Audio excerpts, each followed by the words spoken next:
pauvres villageois. Le maître les contrôle. Il faut les épargner. Les gardes, eux, doivent périr. Ils recherchent un objet au grand pouvoir.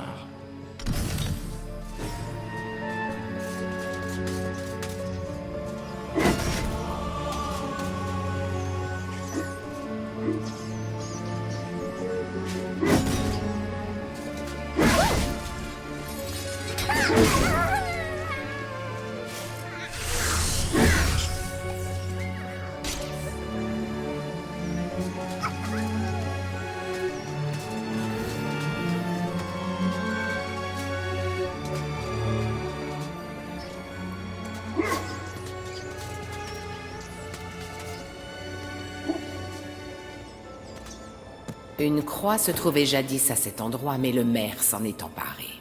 Il te faudra en trouver une autre pour rendre à l'église son apparence d'origine.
Histoire de Galomère, tome 1.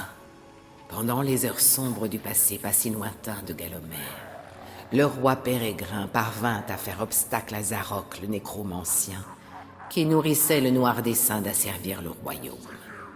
Zarok, ancien mage royal, perdit les faveurs du souverain en menant d'étranges expériences sur des cadavres.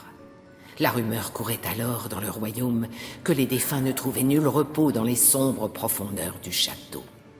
Les morts doivent être honorés et non devenir les jouets des alchimistes, s'indigna le roi Pérégrin avant de bannir Zarok du château. Tous les morts vivants du mage furent retrouvés et réduits à néant. Quant à Zarok, humilié et empli de rancœur, il disparut en jurant qu'il prendrait un jour sa revanche sur le roi. Histoire de Galomère, tome 2. La rumeur d'actes terribles se répandit dans tout Galomère. Il se chuchotait de village en village que Zarok s'était allié aux terribles démons des ténèbres pour bâtir un immense château. Sous le voile de la nuit, l'armée noire de Zarok jaillit de ce repère du mal et se mit en marche vers le sud à travers les montagnes et la forêt d'argent. Bien vite, le sorcier maléfique conquit jusqu'aux terres des potirons. Face à cette menace, les habitants de Gallows appelèrent à l'aide. « Sauvez-nous, bon roi Pérégrin !» La contre-attaque fut vive et féroce. Les forces du roi Pérégrin, menées par le vaillant Sir Fortesque, repoussèrent l'armée de Zarok hors du village. Cette victoire fut fêtée dans l'allégresse, mais la guerre n'était hélas pas encore terminée.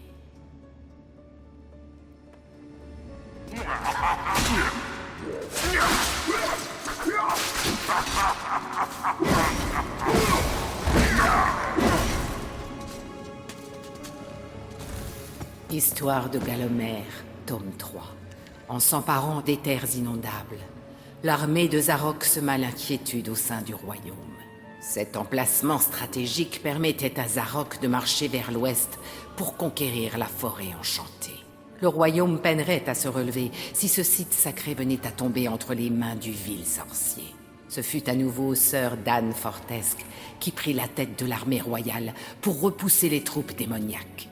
Mais Zarok, aussi fourbe que maléfique, leur tendit une embuscade. Une bataille titanesque, marquant à jamais l'histoire de Galomère, éclata alors. On raconte que Zarok l'eût emporté ce jour-là si un homme n'avait pas fait preuve d'une bravoure et d'une hardiesse inouïe. Sœur Dan Fortesque mena la charge au cœur des rangs serrés des morts-vivants et pourfendit le garde de Zarok, l'effroyable Lord Gardoc. Enfin, juste avant de succomber à ses propres blessures, il parvint dans un dernier souffle à oxyre le sorcier félon d'un puissant coup d'épée.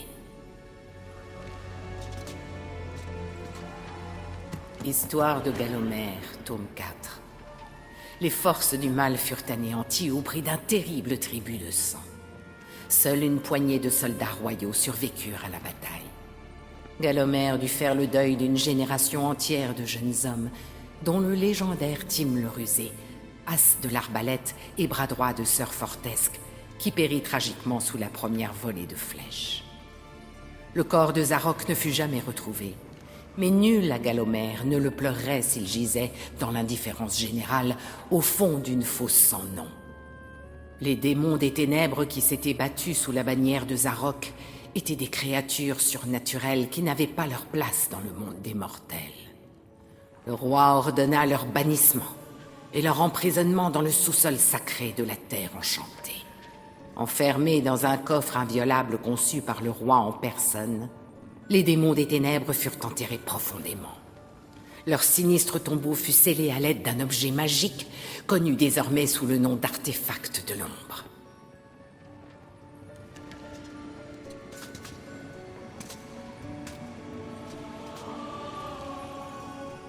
Héros célèbre de Galomère, une rétrospective, chapitre 1. Stanier le ferrailleur n'était pas seulement l'homme le plus fort de tous les temps, il était aussi un forgeron au talent inégalé.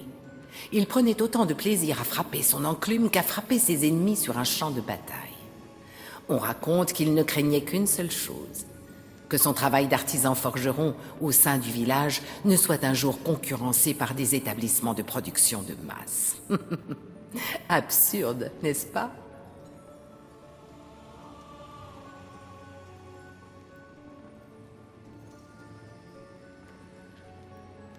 Chapitre 2. Bloodmonas, le coupeur de crâne, qui n'était à l'origine qu'un simple paysan des tribus nomades de l'Est, rassembla une armée de cavaliers et balaya la moitié du monde civilisé.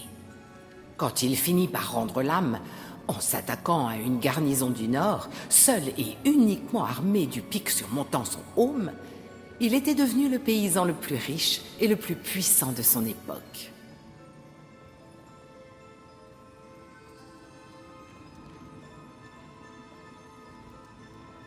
Chapitre 3. Karl Sterngard passa la majeure partie de sa jeunesse dans le château de sa famille, alors en état de siège. Muni d'un bouclier magique indestructible, Sterngard avait pour devise « La meilleure attaque, c'est la défense ».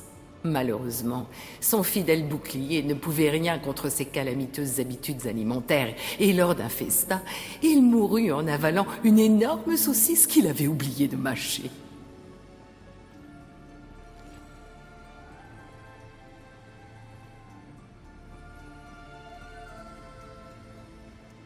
Chapitre 4. Héros parmi les héros, Woden le Tout-Puissant était intrépide, déterminé et inflexible. Invaincu sur le champ de bataille, il inspirait une terreur sans nom tant à ses ennemis qu'à ses amis, sans oublier sa famille et ses animaux de compagnie. Chapitre 5. Entraînée depuis l'enfance à toutes les formes de combat, Imanzi Shongama était la reine guerrière d'une tribu d'Amazones. Brillant par sa beauté et son audace, Shongama bannit tous les hommes de son territoire, à l'exception d'une poignée de spécimens qu'elle avait chargés d'entretenir les pelouses de son peuple.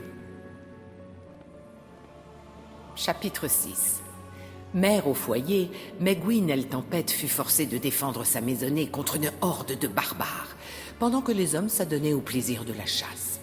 Elle repoussa ainsi plusieurs assauts, armée d'une fourche et d'un rouleau à pâtisserie, tout en tenant son bébé dans un bras. La légende raconte que les dieux, impressionnés par sa bravoure, intervinrent en sa faveur et glissèrent quelques éclairs dans son arsenal.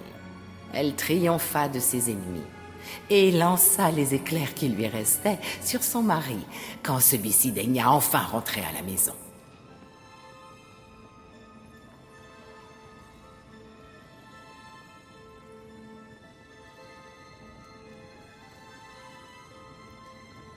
Chapitre 7.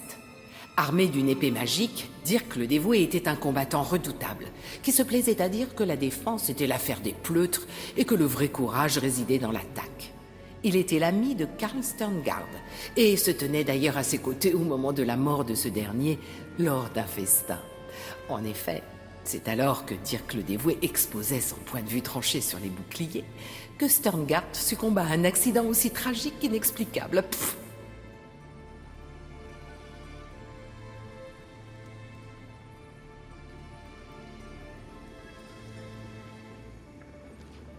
Chapitre 8. Issu d'une haute lignée de centaures, Ravenhooves l'archer fut l'ultime prince de son espèce. Cet aristocrate, qu'on qualifiait volontiers de fier et arrogant, était à la fois chasseur, sportif, duelliste, séducteur et conteur, et triple vainqueur du derby de Gallomère.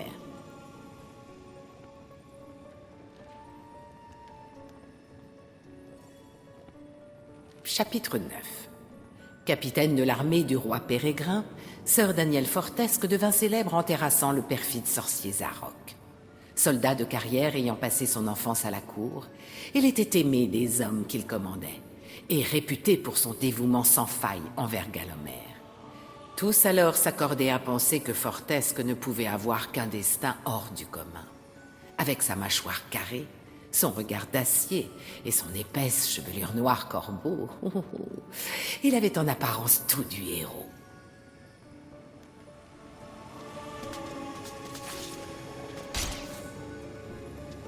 Guide touristique de Gallomère, première partie.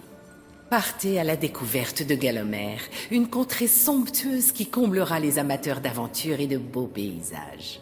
Vous voulez en prendre plein les yeux ? Alors ne manquez sous aucun prétexte la forêt enchantée.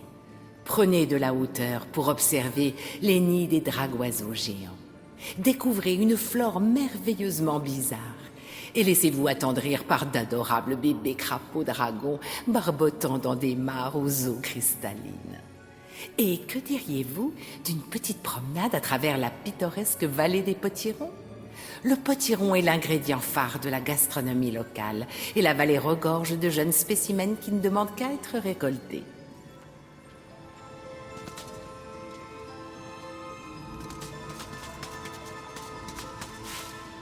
Guide touristique de Gallomère, deuxième partie.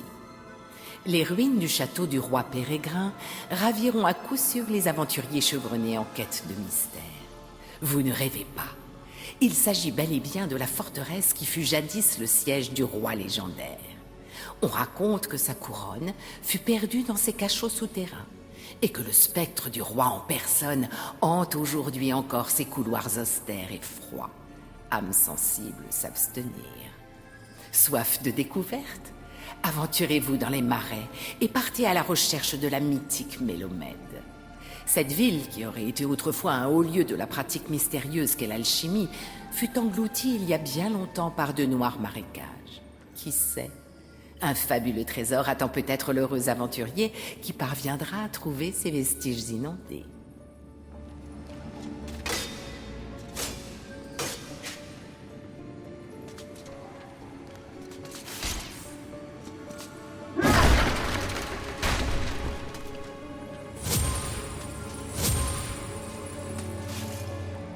À quiconque trouvera cette lettre. Je dois me hâter car les sbires de cet horrible Zarok seront là dans l'heure. J'ai pris la croix qui se trouvait dans l'église et qui n'est autre qu'une clé menant à une autre clé. Je m'en suis servi pour fabriquer le moule que voici, puis je l'ai détruite. Je ne peux désormais qu'espérer que ce moule tombera entre les mains d'un héros qui saura se montrer juste et bon. Signé, Monsieur le maire.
Buste de Monsieur Shanks, tenancier de la tête de troll. Pour atteindre la statue, trouve le moyen d'abaisser le piédestal.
Hâtez-vous, camarades! Démolissez ces lieux! Si on ne trouve pas l'artefact de l'ombre, Lord Zarok va nous consigner dans l'antichambre des démons.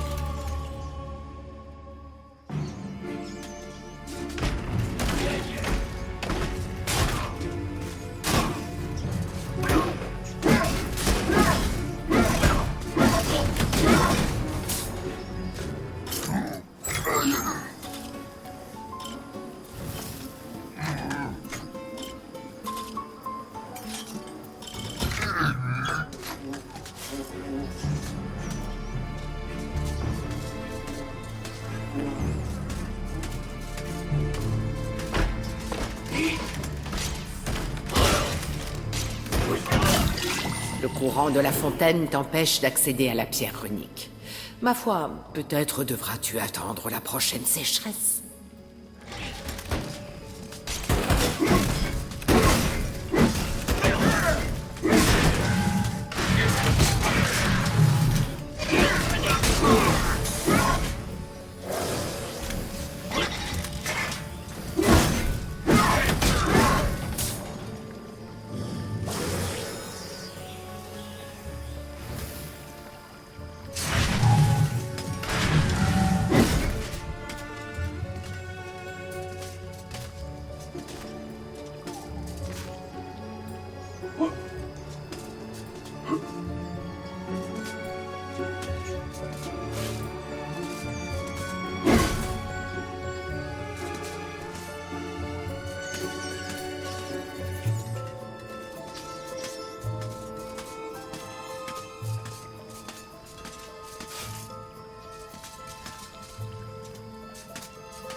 La Gazette du Forgeron. Le vieux Willy le Vert de la ville de Gallows vient d'être élu forgeron de l'année par nos lecteurs. Ses moules remarquables ont donné naissance à d'innombrables outils et sculptures d'une résistance à toute épreuve. Willy, qui n'utilise que la fine fleur des métaux, est particulièrement réputé pour ses magnifiques bustes. Le vieux Willy a déclaré un jour: « Quand je m'active sur mes soufflets, rien ne peut m'arrêter. Tout est dans le rythme. En haut, en bas, en haut, en bas. Stanier le ferrailleur, le meilleur forgeron de tous les temps, a toujours été ma plus grande source d'inspiration. »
pauvre vilain.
madame, monsieur.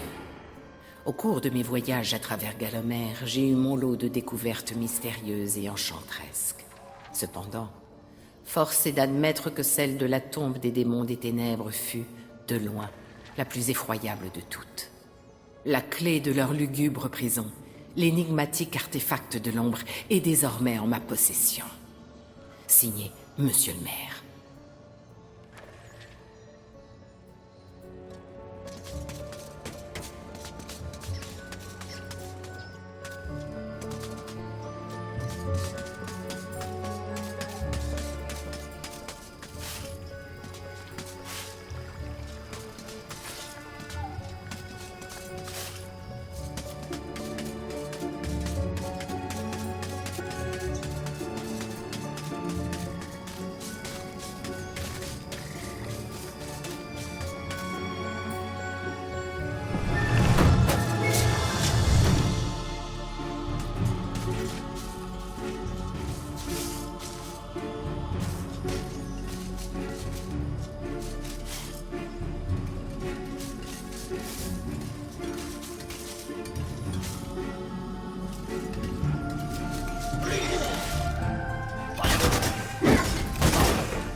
Capturez sans tarder ce vil profiteur de mer.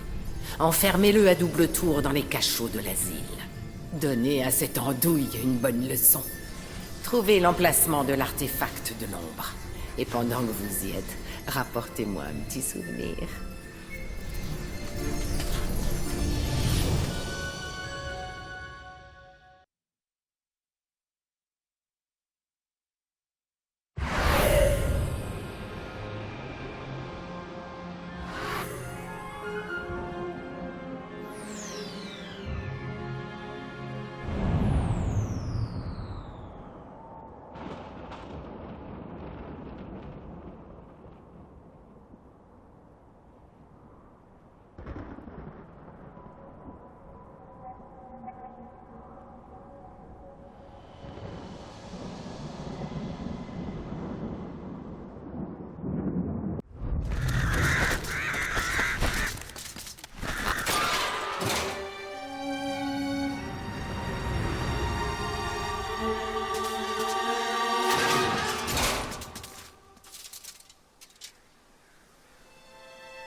Te voici à présent dans le jardin de Zarok, où les apparences sont toujours trompeuses. Pour sortir de ce labyrinthe, il te faudra trouver celui que l'on nomme Justin des Bois.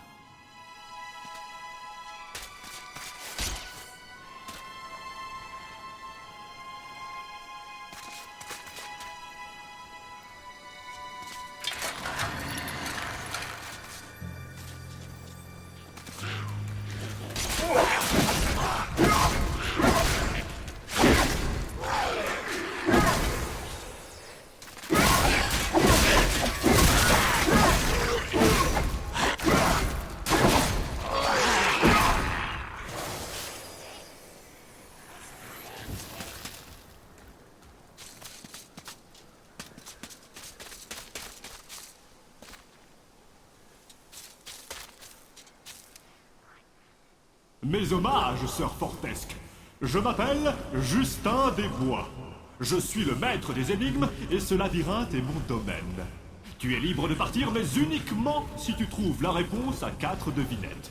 4 casse-têtes si diaboliquement difficiles, si complexes, qu'aucun homme n'a jamais pu les résoudre. À présent, essaie mon premier rébus. Elles viennent à la nuit sans qu'on aille les chercher. Le jour, on les perd sans qu'elles aient été volées.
Mes hommages, sœur Fortesque.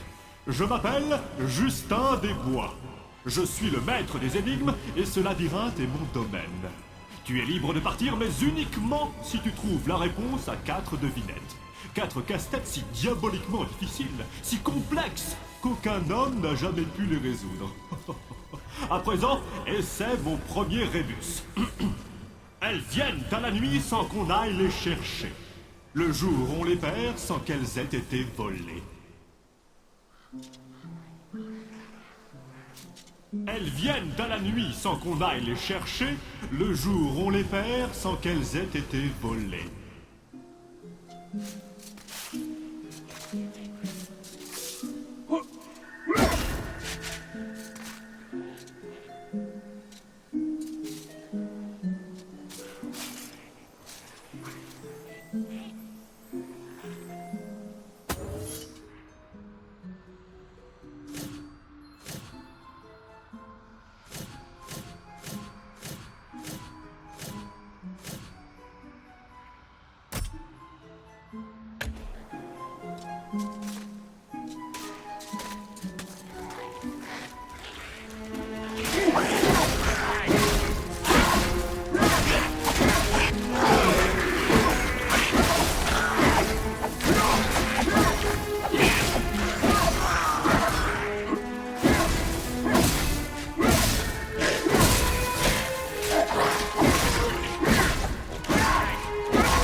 viennent à la nuit sans qu'on aille les chercher, le jour on les perd sans qu'elles aient été volées.